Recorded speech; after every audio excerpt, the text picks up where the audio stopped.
मैं अर्ज कर रहा हूँ अल्लाह की रस्सी को मिलकर महसूस। अब अल्लाह की रस्सी क्या है?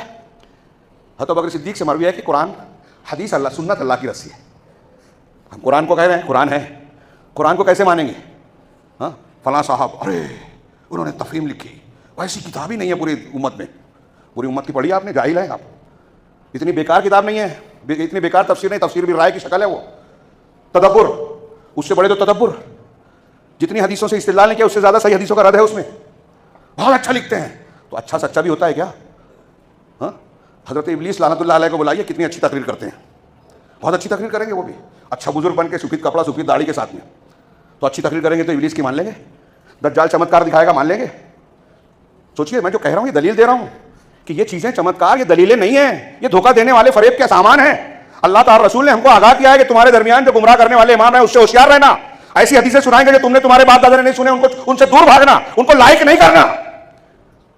उनकी कुछ अच्छाइयों को देख के धोखा नहीं खाना। खारजी नमाज साहबा तुमसे अच्छी नमाज पढ़ेंगे, तुमसे अच्छा रोजा रखेंगे, तुमसे ज्यादा कुरान पढ़ेंगे, लेकिन कुरान उनके गले से नहीं उतरेगा। दीन से इस तरह निकल जाएंगे जैसे तीर शिकार को छेद के निकलता है। मिल जाए तो मार डालना, अल्लाह के रसूल कह रहे हैं, हम लाइक कर रहे हैं।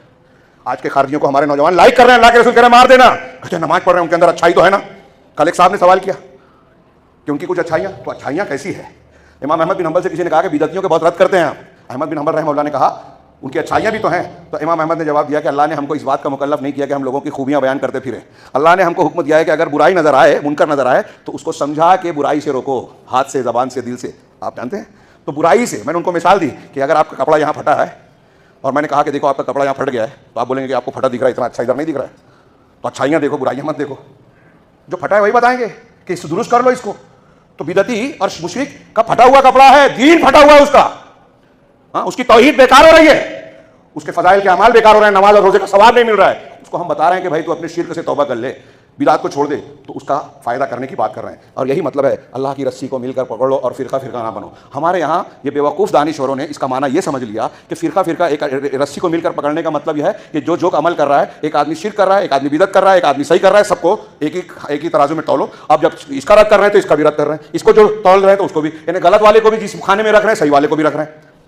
तो आप, मैं अक्सर कहता हूँ, कल भी मैंने कहा था कि अगर इस तरह का हौसला नहीं है कि आप गलत को गलत कहें, तो आप दावत व तबलीग का क्यों दावा करते हैं? घर बैठिए, जो आप काम कर सकते हैं वो काम कीजिए।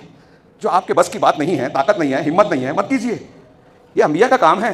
हौसला चाहिए, इसमें बहादुरी चाहिए, और बहादुरी उसमें आती है जो तौहीद और अल्लाह का डर रखता है। हज़रत इब्राहीम अलैहिस्सलाम अकेले खड़े थे नमरूद के सामने, कौम के सामने, बाप के सामने। कितने बहादुर थे।